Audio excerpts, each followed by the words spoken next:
പ്രിയ സുഹൃത്തുക്കളെ, ഇന്ന് ഞാൻ നിൽക്കുന്ന നമ്മുടെ മലപ്പുറം ജില്ലയിലെ വട്ടപ്പാറ എന്ന് പറഞ്ഞ സ്ഥലത്താട്ടോ.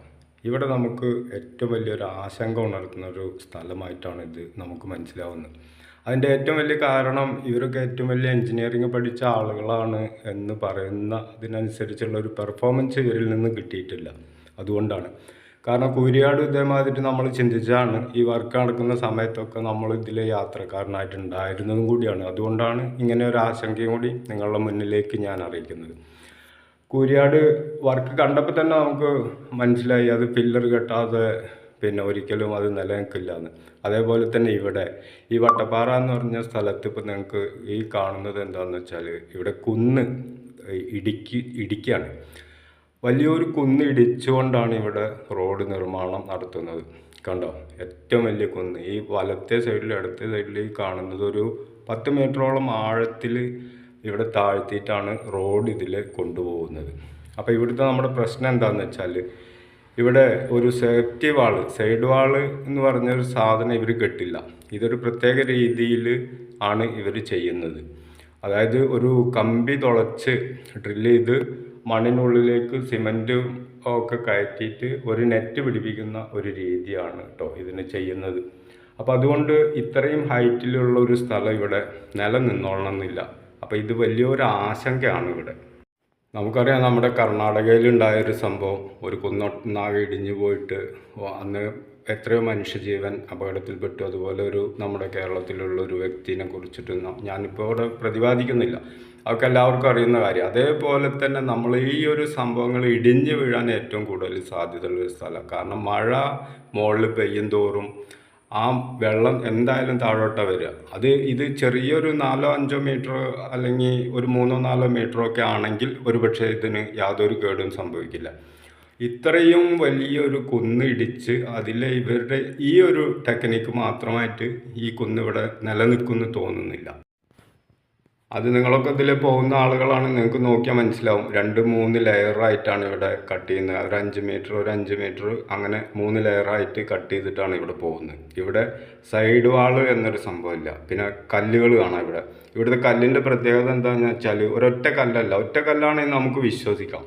ഇവിടെ ഇവർ പൊട്ടിച്ചെടുത്ത കല്ലുകളിൽ ഒക്കെ പിന്നെ അടുക്കടുക്കായിട്ടുള്ള കല്ലുകൾ, അത് നമുക്ക് കണ്ടാൽ അറിയാം. ആ കല്ലുകളുടെ ഉള്ളിലൂടെയൊക്കെ വെള്ളം സർവ്വസാധാരണ വരുന്നതാണ്. അതൊക്കെ ഈ മണ്ണിനെ കുറിച്ചും ഭൂമിയെ കുറിച്ചും അറിയുന്ന എല്ലാ മനുഷ്യന്മാർക്കും അറിയാം. പിന്നെ അടിയിലെ എല്ലാ പാറകളും നല്ല വിള്ളലുണ്ടെങ്കിൽ ആ വിള്ളലിലൂടെയാണ് നമുക്ക് വെള്ളം കിട്ടുന്നത്. അത് ചില കിണറുകളിലൊക്കെ അങ്ങനെ വെള്ളം കിട്ടുന്നത്. അതേപോലെ തന്നെ കുഴൽക്കിണറുള്ള ഭാഗങ്ങളിൽ നല്ല പാറയിൽ അടിക്കുമ്പോൾ നമുക്ക് വെള്ളം നിലനിൽക്കാൻ കിട്ടുന്നത് ഇതേമാതിരിയുള്ള പിന്നെ പാറകളുടെ ഉള്ളിൽ നിന്നാണ്. അപ്പോൾ ഇവർ ഈ മുകളിൽ പെയ്യുന്ന വെള്ളം എന്തായാലും ഇത് താഴോട്ട് ഇറങ്ങും. ഈ താഴോട്ട് ഇറങ്ങുന്നതിനനുസരിച്ച് ഈ സൈഡ് നിലനിൽക്കാൻ യാതൊരു സാധ്യതയില്ല എന്നാണ് നമ്മളുടെയൊക്കെ ഒരു നിഗമനം. ഇതിപ്പോൾ റോഡിൻ്റെ സൈഡ് വാളാണ് ഈ കെട്ടിയിട്ടുള്ളത്. ഇതൊന്നും അധികം ഹൈറ്റ് ഇല്ല. പിന്നെ ഇത് റോഡിന് ഡിവൈഡ് ചെയ്യാൻ വേണ്ടിയിട്ടുള്ള ഇതാണ് ഇവിടെ ഇത് കെട്ടിയിട്ടുള്ളത്. അതൊന്നും ഇതിൻ്റെ സൈഡ് വാളായിട്ട് കാണണ്ട. ഇപ്പം എന്താണെന്ന് വെച്ചാൽ ഇത് നമ്മുടെ ബുദ്ധിക്കനുസരിച്ച് നമുക്ക് ചിന്തിച്ചാൽ മനസ്സിലാക്കുന്ന ഒരു കാര്യത്തെക്കുറിച്ചാണ് ഞാൻ നിങ്ങളെയൊക്കെ കാണിച്ചത്. കാരണം അതാണ് ഞാൻ ഇവിടെ പറഞ്ഞത് ഏറ്റവും വലുത്. ഇവരൊക്കെ വലിയ ടെക്നിക്കൊക്കെ പഠിച്ച ആളുകളാണെന്ന് വെച്ചിട്ട് നമ്മൾ മിണ്ടാതെ നിന്ന് കഴിഞ്ഞാൽ ഒരുപക്ഷെ ഇതൊക്കെ അനുഭവിക്കാൻ നമ്മുടെ നാട്ടിലുള്ള ആളുകൾ മാത്രമേ ഉണ്ടായിരിക്കൂ. അതും കൂടി ഞാൻ നിങ്ങളെ ഈ സമയത്ത് അറിയിക്കുക. അതുകൊണ്ട് ഇത് കട്ട് ചെയ്തുകൊണ്ടിരിക്കുന്ന ഭാഗങ്ങളാട്ടോ, ലെയറായിട്ടാണ്. ഒരു ഭാഗം കുറച്ച് നിർത്തുന്നുണ്ട്. അതേപോലെ തന്നെ 2, 3, 4 ലെയറൊക്കെ ആയിട്ടാണ് കട്ട് ചെയ്തെടുക്കുന്നത്. ഈ 4 ലെയറൊക്കെ 4 മീറ്റർ ഒക്കെ ഓളം ആഴത്തിലാണ് കട്ട് ചെയ്യുന്നത്. നല്ലൊരു റോഡ് എന്നുള്ളത് നമ്മുടെ എല്ലാ ആളുകളുടെയും സ്വപ്നമാണ്. അതേമാതിരി തന്നെ അത് നിലനിൽക്കുക നല്ല രീതിക്ക് എന്നുള്ളത് എല്ലാവരുടെയും സ്വപ്നമാണ്. വെറുതെ ഒരു റോഡ് പണിതു അത് കഴിഞ്ഞിട്ട് അങ്ങോട്ട് പിന്നെ അത് പൊളിഞ്ഞ് അല്ലെങ്കിൽ അതിൽ കുറേ മനുഷ്യജീവൻ കുരുതി കൊടുത്തു, അതിലൊന്നും ഒരു അർത്ഥമില്ല. അപ്പോൾ ഈ വർക്ക് കഴിയുന്നതിൻ്റെ മുന്നേ തന്നെ ഇതിൽ എല്ലാ ആളുകളും ഇതിൽ എന്തൊക്കെ ചെയ്യാൻ പറ്റുമോ ഇതിൻ്റെ സേഫ്റ്റിക്ക് വേണ്ടി, ഇത് എത്രത്തോളം ഉറപ്പുള്ളതാണ് എന്ന് വിലയിരുത്താൻ നമ്മുടെ നാട്ടിൽ ഓരോ ഭരണകർത്താക്കൾക്കും അതിൻ്റെ അധികാരമുണ്ട്. ഓരോ വ്യക്തികൾക്കും അതിൻ്റെ അധികാരമുണ്ട്. ഏറ്റവും കൂടുതൽ ഇതിലൊക്കെ ഭരണകർത്താക്കളാണ് ഇടപെടേണ്ടത്. വെറുതെ വോട്ടിന് വേണ്ടിയിട്ട് എന്തെങ്കിലും പറഞ്ഞ് പല ആളുകളെയും തമ്മിൽ തെറ്റിക്കുക, അതിലൊന്നും ഒരു കഥയില്ല. നമ്മുടെ നാട്ടിലത്തെ കാര്യങ്ങൾ ഇപ്പം നമുക്ക് നോക്കിയാൽ അറിയാം. ഏറ്റവും കൂടുതൽ എന്തെങ്കിലും ഒരു പ്രശ്നം ഉണ്ടാകട്ടെ എന്ന് വെച്ചിട്ട് കാത്തു നിൽക്കുന്ന ഒരു രാഷ്ട്രീയ പാർട്ടികളായിട്ടാണ് നമ്മുടെ പ്രതിപക്ഷ പാർട്ടികളെയൊക്കെ നമുക്ക് കാണാൻ കഴിയുന്നത്. അതിൻ്റെ ഏറ്റവും വലിയ കാരണം ഒരു പ്രശ്നം ഉണ്ടായി കഴിഞ്ഞാൽ ആ പ്രശ്നത്തെ പൊക്കി പിടിച്ചുകൊണ്ട് രാജിവെക്കാൻ പറയുക, അവരെ കൊണ്ട് രാജിവെപ്പിക്കുക.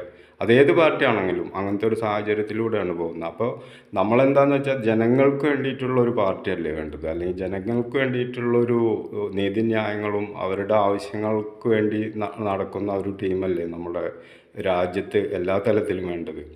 ഇപ്പം നമ്മൾ കണ്ടുകൊണ്ടിരിക്കുന്ന ഒന്നല്ല, ഒരു സങ്കടകരമായ വിഷയം ഉണ്ടായാലും അവിടെയും ചെന്നിട്ട് നിലവിൽ ആരാ ഭരിക്കുന്നത് അവരെ ബുദ്ധിമുട്ടിക്കുക, അല്ലെങ്കിൽ അവർക്ക് സപ്പോർട്ട് കൊടുക്കേണ്ട സമയത്ത് പോലും കൊടുക്കാതെ അവരെ ബുദ്ധിമുട്ടിച്ചുകൊണ്ട് മുന്നേറുന്ന ഒരു നാടായിട്ട് നമ്മുടെ മാറിയിരിക്കുക. ഇവിടെ ഒരു കാര്യം ഞാൻ പ്രത്യേകം പറയുന്നത്, ഞാനൊരു എഞ്ചിനീയർ അല്ല, പക്ഷെ നമുക്കിത് കണ്ടാൽ മനസ്സിലാവുന്ന ഒരു രൂപം ഞാൻ പറഞ്ഞു എന്ന് മാത്രം. ഓക്കെ.